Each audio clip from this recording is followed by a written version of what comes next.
রাজনীতিতে দক্ষিণ পন্থার উত্থান দেখছেন বিএনপি মহাসচিব প্রখা ও রাজনীতিবিদ মির্জা ফখরুল ইসলাম আলমগীর। তার এই দক্ষিণ পন্থার উত্থান দেখাটা কি অযৌক্তিক? দক্ষিণ পন্থা কি আসলেই উত্থান হচ্ছে না? বিষয়টি যদিও তিনি নিজে বলেননি, আমি দেখছি বিষয়টি প্রশ্ন করা হয়েছিল প্রথম আলোর তরফ থেকে, যে আমরা দেখছি বিগত এক বছরে অর্থাৎ জুলাইয়ের বর্ষপূর্তি উপলক্ষে, গণ অভ্যুত্থানের বর্ষপূর্তি উপলক্ষে তারা এক বছরের রাজনীতি কেমন সেটার কিছু প্রশ্ন উত্তর পর্ব করেছে মির্জা ফখরুল ইসলাম আলমগীরের সাথে। সেখানে তিনি বলেছেন যে হ্যাঁ, বিষয়টি নিয়ে আমিও উদ্বিগ্ন, যে এটি হওয়ার কথা ছিল না। আমরা মধ্যপন্থার রাজনীতি করি, মধ্যপন্থার রাজনীতির বাংলাদেশ দেখতে চাই। এক্স্যাক্টলি তিনি কি বলেছেন সেটি নিয়ে আমি আলোচনা করব। তবে তার আগ দিয়ে দক্ষিণ পন্থা কিভাবে উত্থান হচ্ছে, দক্ষিণ পন্থা উত্থান হওয়ার পেছনে কার ভূমিকা সবচেয়ে বেশি, জামায়াত ইসলামী, এনসিপি না অন্যান্য রাজনৈতিক দল তাদেরকে নানা রকম সহায়তা দিচ্ছে, এসব নানান বিষয় আছে মানুষের জিজ্ঞাসা, আমারও জিজ্ঞাসা আছে, সেটা থেকেই আজকের আলোচনা। তবে তার আগ দিয়ে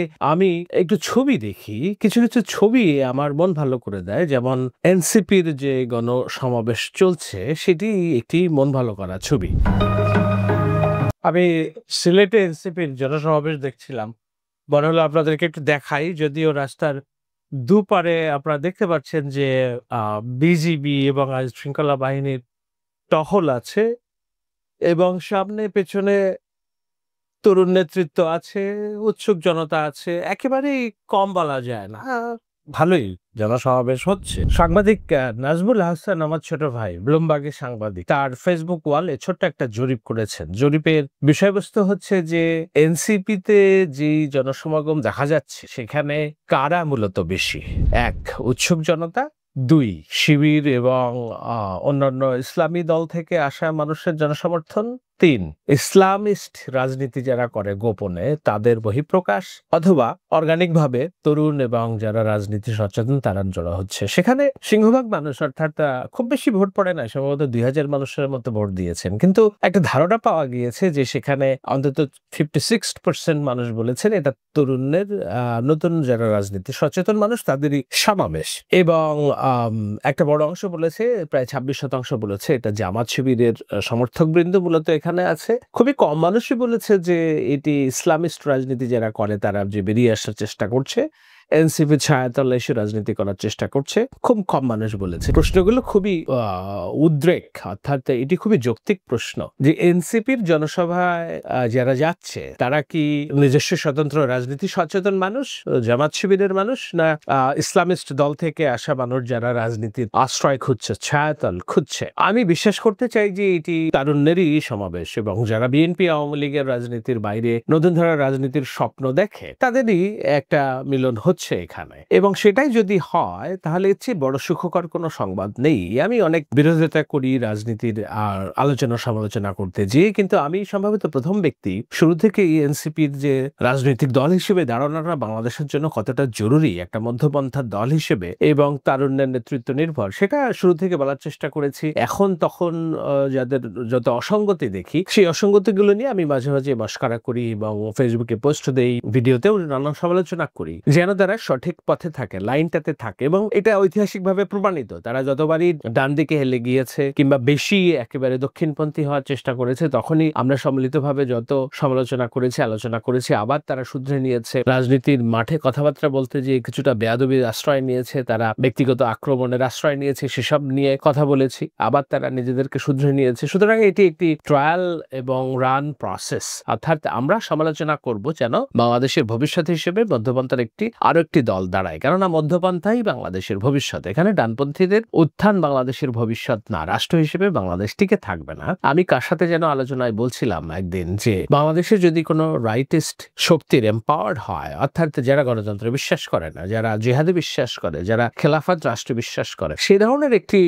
জয় জয়কার যদি এখানে হয়, তাহলে সেটা আদতে বাংলাদেশের মানুষের পক্ষের কোনো কাজ হবে না, সেটা ভারতের পক্ষের কাজ হবে। কেননা ভারত তার নিরাপত্তার অজুহাত দেখিয়ে সরাসরি সরাসরি এখানে কেন্দ্রের শাসন জারি করার মতো উদ্ধত দেখাতে পারবে। যারা রাইটিস্ট অর্থাৎ ডানপন্থার রাজনীতি উত্থানের জন্য কলকাঠি নাড়ছে, মনে মনে স্বপ্ন দেখছে, নানান রকম প্রচার প্রচারণা করছে, তারা আদতে বাংলাদেশের মানুষের পক্ষে কথা বলছে না, বাংলাদেশের মানুষের পক্ষে কাজ করছে না, করছে কিভাবে বাংলাদেশ রাষ্ট্রটি চিরতরে ভারতের তাবেদার রাষ্ট্র এবং ভারতের সরাসরি কেন্দ্রের শাসনের রাষ্ট্রে পরিণত হতে পারে সেই পথ উন্মুক্ত করছে। সেটা ভিন্ন বিতর্ক, আমি হয়তো আরো একদিন এটি নিয়ে বিস্তারিত আলোচনা করব। আজকের আলোচনা যে মির্জা ফখরুল ইসলাম আলমগীর তার যে কথা, সেই কথার প্রেক্ষিতে বিতর্ক হবে, নানান রকম আলোচনা হবে। ডানপন্থার উত্থানের জন্য কারা দায়ী, কিভাবে তিনি ডানপন্থা দেখছেন, নানান কথাবার্তা আলোচনায় হবে। সেটাই আপনাদের সামনে একটু হাজির করা, যে ডানপন্থা অর্থাৎ দক্ষিণপন্থী রাজনীতির যদি উত্থান হয় সরাসরি, এর পেছনে কারা দায়ী এবং দক্ষিণপন্থাটা আসলে কি? দক্ষিণপন্থা মানে কি জামায়াতে ইসলাম? এই দক্ষিণপন্থা মানে কি ইসলামী শাসনতন্ত্র আন্দোলন, না জামায়াতে ইসলামী শাসনতন্ত্র আন্দোলন? এনসিপির বাইরে যে গোষ্ঠী, তাদের বাড়বাড়ন্তটাও হিসাবে নেওয়ার মতো। আমি আলোচনাটার ভেতরে ঢুকবো, তবে তার আগে গত বছরে শেখ হাসিনার শাসন আমলের সময়কার একটি সংবাদের ক্লিপ যমুনা টিভিতে প্রচারিত, সেই ক্লিপটা দেখি আলোচনায় ঢুকবো। নতুন জঙ্গি সংগঠনের ট্রেনিং ক্যাম্পের ছেলের মাধ্যমে টাকা সহ অন্যান্য সহায়তা পাঠান জামাত আমির ডাক্তার শফিকুর রহমান। তার ছেলে ডাক্তার রাফাত নতুন জঙ্গি সংগঠন জামাতুল আনসারের সিলেট অঞ্চলের নেতা। ডাক্তার শফিককে 7 দিনের রিমান্ডে পাঠিয়েছেন আদালত।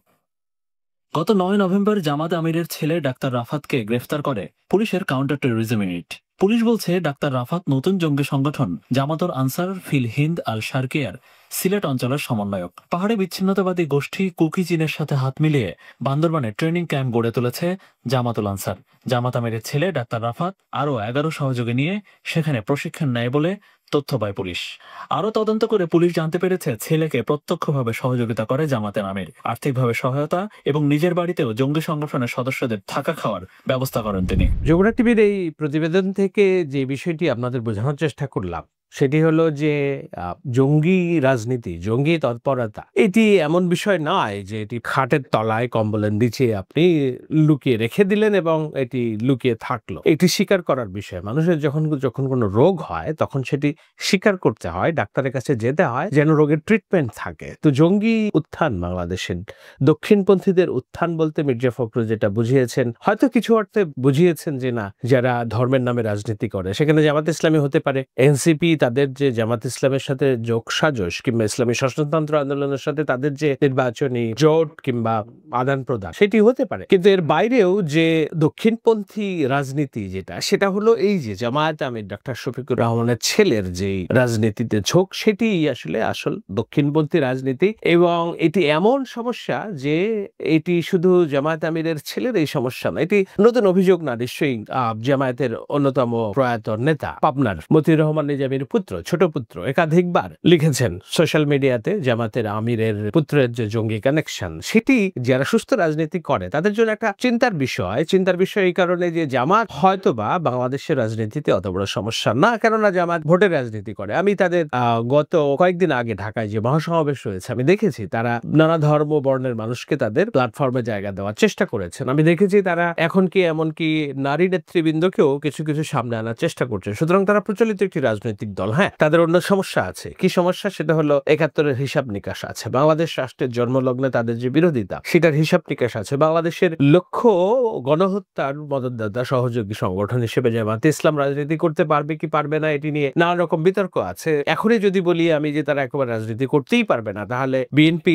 যদি কেউ এই দাবি তোলে, তাহলে বিএনপি এত বছর ধরে তাদের সাথে যে এবার নির্বাচনে জোট করেছে, সেটি নিয়ে প্রশ্ন আসবে। কিন্তু জুলাইয়ের পরে আমাদের অতীত ধুয়ে মুছে, অতীতের কর্মকাণ্ডকে ক্ষমা প্রার্থনা করে এবং বিচারিক প্রক্রিয়ার মধ্যে দিয়ে যে নতুন রাজনীতি দিগন্তের সূচনা হওয়ার কথা ছিল, সেটা হয়নি। বরঞ্চ আমরা দেখেছি 71-কে অস্বীকার করার প্রবণতা জামায়াতে ইসলামের ভিতরে প্রচন্ড পরিমাণ আছে। শীর্ষ নেতৃত্ব যদি কিছুটা স্বীকারও করে থাকে, তাদের কর্মী সমর্থকদের ভিতরে একেবারেই অনুশোচনা নেই। ঠিক যেমনি ভাবে আওয়ামী লীগের ভিতরেও কোনো অনুশোচনা নেই জুলাই হত্যাকাণ্ডে তাদের যে বর্বরতম শাসন ব্যবস্থা এবং তাদের বর্বরতম কার্যক্রম নিয়ে। তো সেটি নিয়ে প্রশ্ন আছে। কিন্তু দল হিসেবে জামায়াতে ইসলামী যদি উঠে আসে, তাহলে 71-এর হিসাবের বাইরে কি অন্য হিসাব নিয়ে চিন্তিত হওয়া দরকার? আমার মনে হয় না। আমি মনে করি না যে জামাত জঙ্গি সংগঠন। কিন্তু সমস্যা হলো শফিকুর রহমান নিজে জঙ্গি না, কিন্তু তার ছেলে জঙ্গি। ঠিক একইভাবে জামাত নিজে জঙ্গি না, কিন্তু জামাতের ছায়া দলে জঙ্গিদের বাড়বাড়ন্তপনা হচ্ছে। আমি যদি আপনাদেরকে